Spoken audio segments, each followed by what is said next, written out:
So tonight I'm going to do my pregnancy and birth story that I've been meaning to do for a very long time. I just never seem to get around to it. I don't know why. But I said I was going to do it as part of my January vlogging, so here we go. So I'm just going to jump straight in because it's quite a long one. Me and Mark decided that we wanted to have a baby. So I was on the pill at the time, so I came off the pill, and within a month, like the first time that we had sex after I came off the pill, I got pregnant. So I was really, really lucky. I'd been on the pill for about 7 or 8 months before that, so I haven't been on it too long, but we were still really lucky at how quickly we fell. It's mental how quickly we fell pregnant, but I wasn't sure if I was or not, because when I took the pregnancy test, the line was very, very faint, so I was like, am I pregnant? Am I not pregnant? And I was a bit disappointed because I went to the doctor, because normally when you find out you're pregnant you have to make an appointment with the doctor, and from what I thought, they then did another test to clarify. So I told my doctor. My doctor is actually also trained in gynecology, and yet he didn't test me. He was just like, oh, congratulations, gave me a pregnancy pack and sent me on my way to make my first hospital appointment. And I was just like, okay, I don't actually know if I am like definitely pregnant, and you've just sent me on my way. So it's kind of like, okay. But I made my first hospital appointment, and the first hospital appointment that I had was my scan, and it's your dating scan, and it's to find out how, or to make sure that you are definitely pregnant and find out how far along you've gone. So I went to that, and I think I was about 8 weeks. I was between 6 and 8 weeks. I'm sure I was 8 weeks.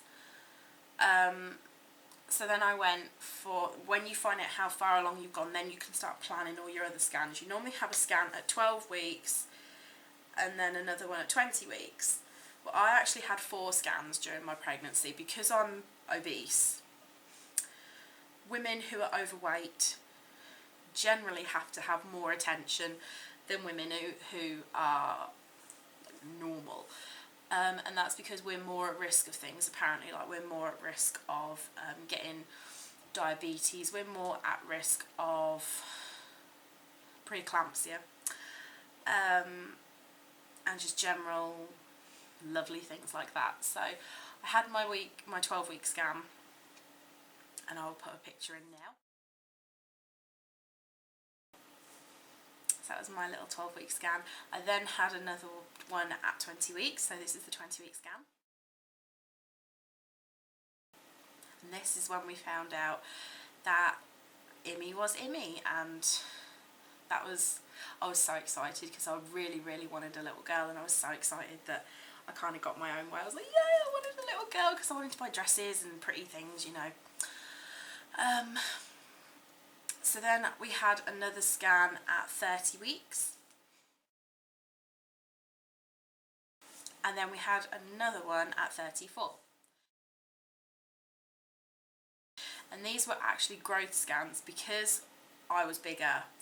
I was measuring bigger than what I should have been, and they had to determine if it was just because I was overweight or if it was because the baby was too large. And in my case it was a bit of both. So they kept sort of scanning me to make sure that Immy was growing as she should have been. So my actual pregnancy was fine. I didn't have any issues with my pregnancy at all. I did gain 2 stone, but when I'd had her, that 2 stone just went. I think I was left with like 3 or 4 pounds of that 2 stone, and that's mainly because almost half of it was Immy and the rest of it was water and the placenta and everything. So pretty cool. I lost 2 stone like that. But yeah, I had no morning sickness. I was really lucky. I didn't throw up once during my pregnancy, and I never felt like I needed to. I did, however, feel sick pretty much all day, every day. I just used to randomly feel sick, but I would never had anything to come out. Now you see, with me, I'm quite a strange person. It takes a lot for me. I don't want to sound really disgusting, but it takes a lot for me to throw up. I've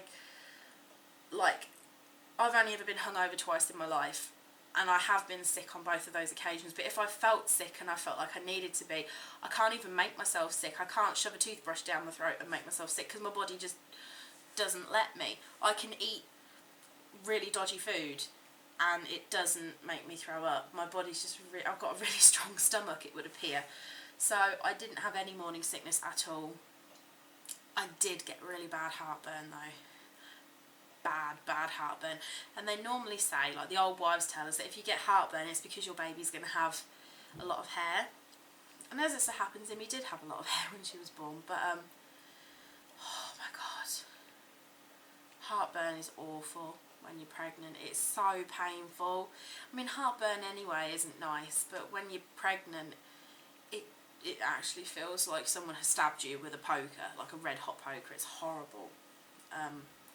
But I got by all that. I had to have all the tests. I had to have a test for diabetes. I had to have a test for glucose test, make sure my glucose levels were fine. That was the best test that I had. You go in and you have to have your blood taken. Then you have an hour and a big bottle of Lucozade, like a 500ml bottle of Lucozade that you have to drink. And then they test you again after that hour and they see if your glucose levels are more than what they should be. Well, mine was all fine, so that was cool. And I never actually had any issues whatsoever. I had no issues during pregnancy, none after pregnancy either, so that was cool. What else? I'm trying to think because it was so long ago. So yeah, we did everything we were supposed to. We did the hospital tour. I booked in for the classes, like the pregnancy classes. I only went to one because I wasn't that interested, to be honest, and they weren't in my town. We had to travel to them because my town was full because the midwife that I saw didn't book me in for them in time. The third class, because there's only normally 3, the third one was actually booked on my due date, but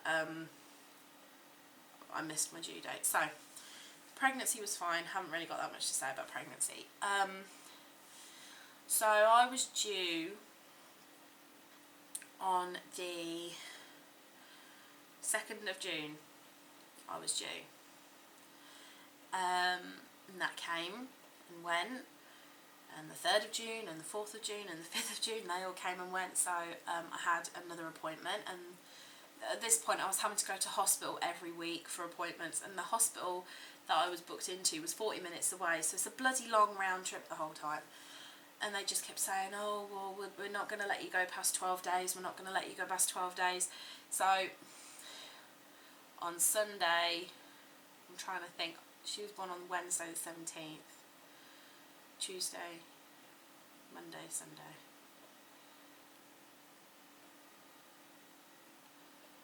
So I was admitted on Sunday the 14th, and they were supposed to start my induction and they didn't, because they told me to come in for 5 PM, which was too late to do the induction. So I thought, why did you get me in here? But anyway, I went in.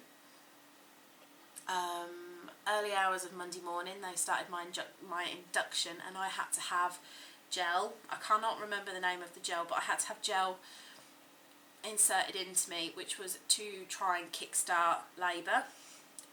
Didn't happen, so then I had to have more gel put in another 6 hours later, and this continued for 2 days. And every time you have to have more gel, you have to keep getting checked, and the more times they give you an internal examination, the more it hurts. I mean, men, if there's any men watching this, you won't understand.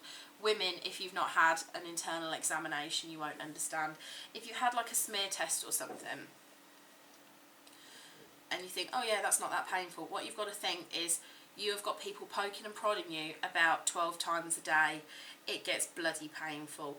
I mean, I remember at one point I had to have an internal, and it was in the morning, and I had the doctor do the internal with the midwife, and there was like 4 student midwives, 2 of whom were male, oh, can we come in? Can we come and watch? And I was just like, are you joking me? This was the second day, and I was already pissed off at this point. Wanted to go home. Wanted Imi to be here. And they were like, oh, can we have a go? And I was just like, no, I can't have more than one internal in one go. It's just too much. So it got to the Tuesday night, and they said to me, right, you're not progressing. I was 14 days overdue at this point. You're not progressing. If nothing happens during the night, then we're going to give you a cesarean. So I was like, right, okay, whatever. I always said I didn't want a cesarean, but you'll find out why. I'm quite glad that I did have to have one a little bit later. But at least I had an answer. I knew I was going to be a mum the next morning, which was quite cool. I never even went into labour at all. My body didn't do anything. I didn't have a show. My waters didn't break, nothing like that, because my body just didn't ever go into labour. It was really, really strange.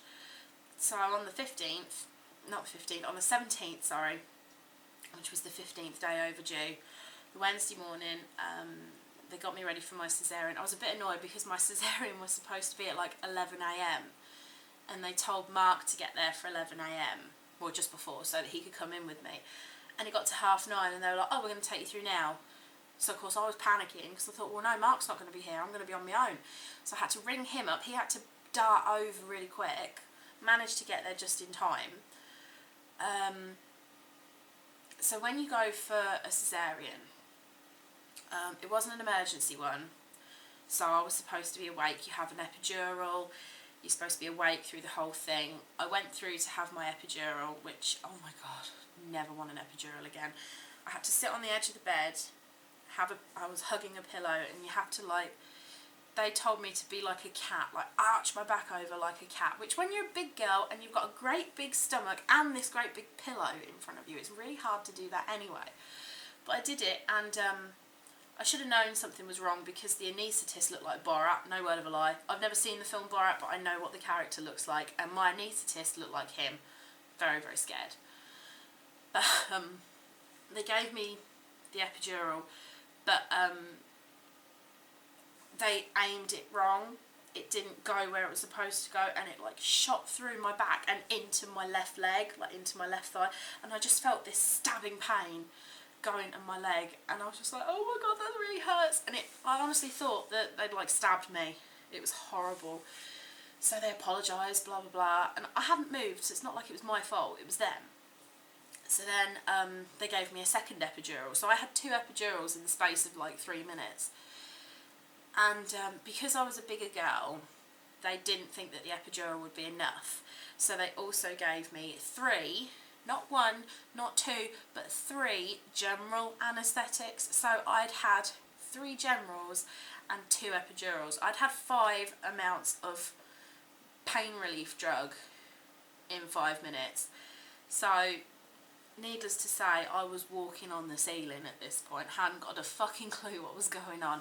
So they lay you down on the bed. They have to kind of put your legs up, because you can't, from the waist down, you can't feel anything. And it's such a strange sensation, because you know that you've got legs and feet, and you know how to use them, but you can't physically move them. You're telling your brain to move your feet, and you can't. It's a bit like in Kill Bill, where she's laying in the back of the car going, move your big toe. It's kind of like that. It's horrible. And so they laid me down on the bed, and they have to tilt you a little bit so that the surgeon can see what they're doing. And of course I was panicking because I wasn't with it, because of the amount of drugs that they'd given me. I was panicking that I was falling off the bed, and Mark was sat here next to me in all his scrubs, and they only had small scrubs, so his scrubs didn't fit him, bless him. He was showing all the midwives what God gave him that day. I was laying on the bed, and they literally tip you from like that to that. It's hardly anything. And I honestly thought I was going to roll off the bed, and I'm going, Mark, I'm going to fall off the bed. And he's going, Hayley, you're fine, you're not moving. I'm rolling off, I'm going to fall off the bed, I'm going to fall on my stomach, and I'm going to flatten Imi. And oh my god, I was just panicking. So he had to calm me down. He's like, Hayley, you are not going anywhere, I promise you. And that's kind of the last thing I remember. And I'm really annoyed, because even though I couldn't give birth to her naturally, I would have still liked to have been awake. You watch things like One Born Every Minute, and you see these women who are awake for their cesareans, and they still get to kind of interact a bit, and I didn't get any of that. It's like, they said to me, oh, if you look down in 20 seconds, Hayley, you'll see your baby, and I'm like, oh, great, you know, and I haven't got a clue what happened at all. Mark keeps telling me horror stories. They said that obviously they have to cut you open and lift your stomach out of the way. He said that my stomach was that big, they had to attach it to a bit of string and then attach the string to the other side of the room, and I don't know if that's true or not because I wasn't fucking with it, but I had my cesarean anyway, and normally they take the baby out, clean the baby up a little bit, and then they give it to the mum, lay it on the mum's chest. But because I was so out of it, they were like, here, have your baby. I was like, no, I don't wanna. So Mark got to have it, and I was so upset because I thought, I've carried this child for 9.5 months. I'm the one who's gone through all the pain and all the changes and all the hormones and everything. I want to hold her first, and I didn't get to, and I was so upset. I'm glad that Mark got to, but I was just so upset that I wasn't first. So they took Imi off. I got all stitched up, as far as I know. Well, I must have done, because I'm still here.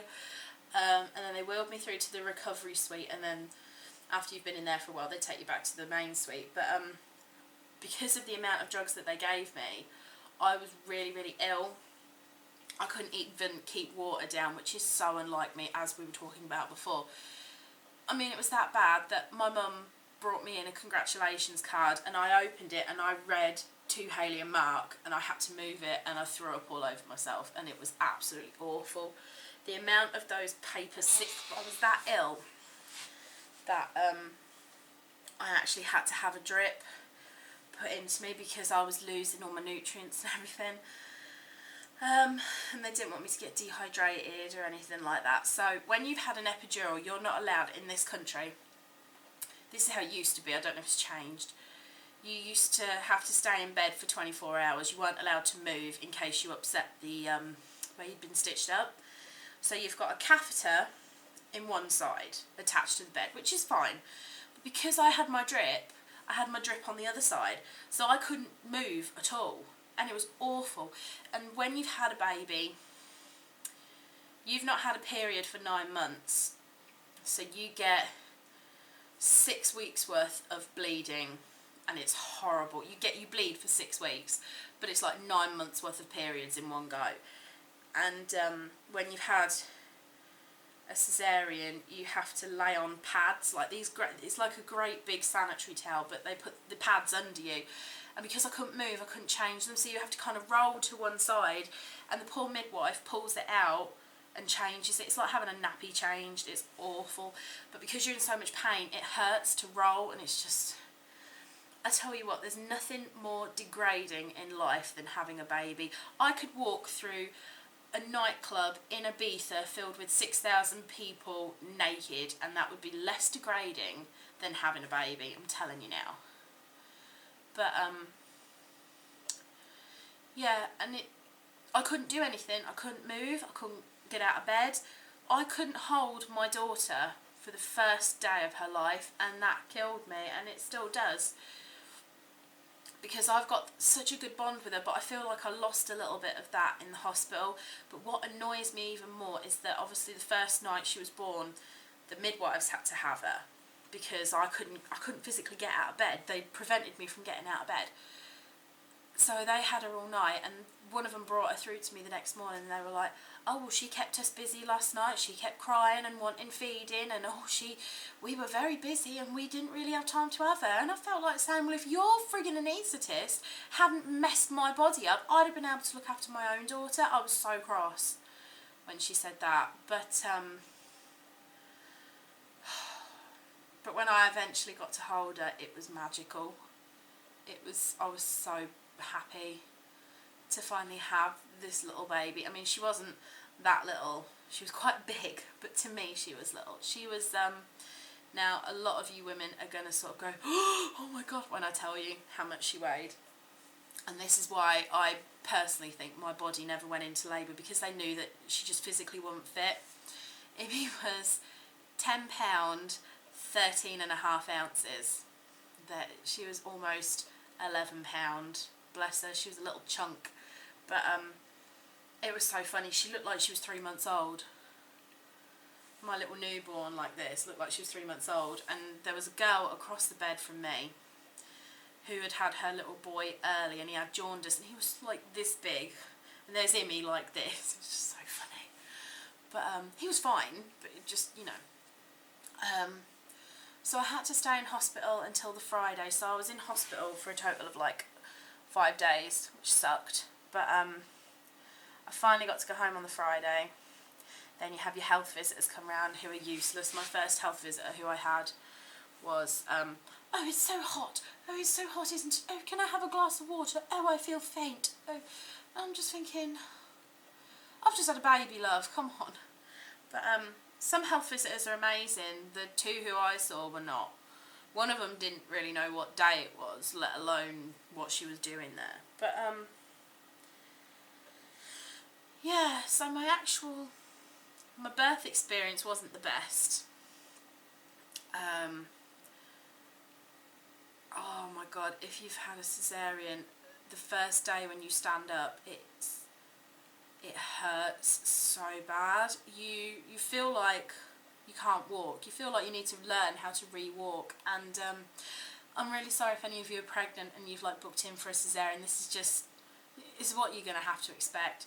Because you're not getting the pain of giving birth, you get the pain afterwards because you've had surgery and you've been stitched up, and it hurts. It hurts so bad.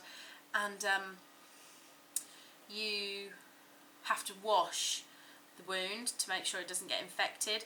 And because I'm a big girl, where they cut me open, like on my bikini line, I had some stomach hanging over it at the time, so I had to lift the stomach up to wash it. Oh my god, just getting water on it was so painful. And you had the midwives outside going, do you need any help? And you're like, no, my life has been degraded enough. Do not help me wash just above where my vagina is. Wash my stitches, please. It's just, oh. But it's all worth it in the end. It is worth it when you get that gorgeous little baby and you get to take them home, and then they grow up and turn into little monsters, but you still love them. What it feels like. I'd love to know what a contraction feels like. I just want to have one contraction, and then I can say, oh yeah, that hurt, thank you, now I know what it feels like. Because I wouldn't know. If I had another child, I still wouldn't know if I'd gone into labour, because I never did with Dimmy. So it's weird. But yes, that is my little pregnancy and birth story. I hope that you've enjoyed this video, and I will see you guys tomorrow. Bye guys.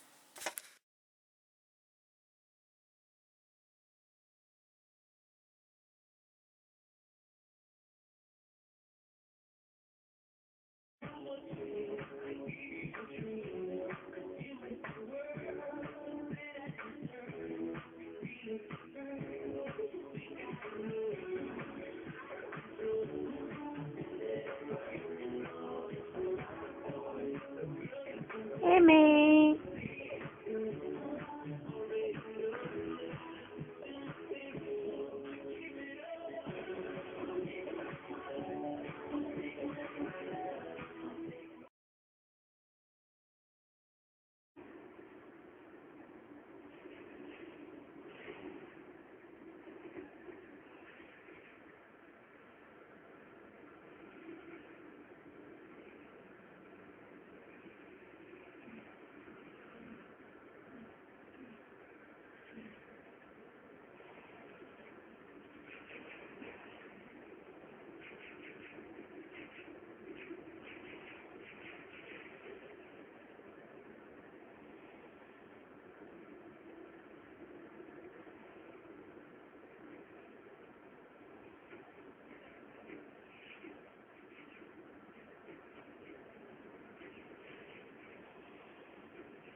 You're so cute, aren't you?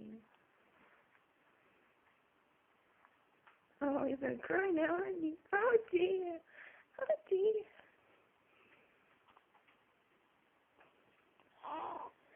Wow. Wait, go tell me. Wait, go tell me.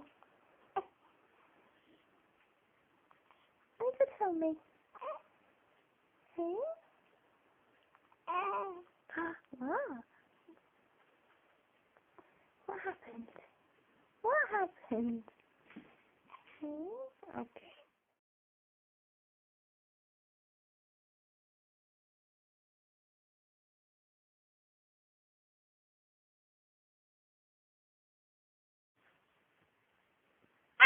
Oh dear. Oh dear. What's the matter? Hey? What's the matter? Hey?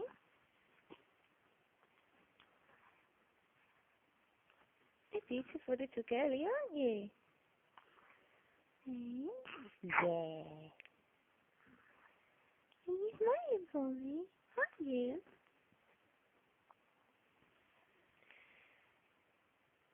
Yeah, that's Mummy's camera.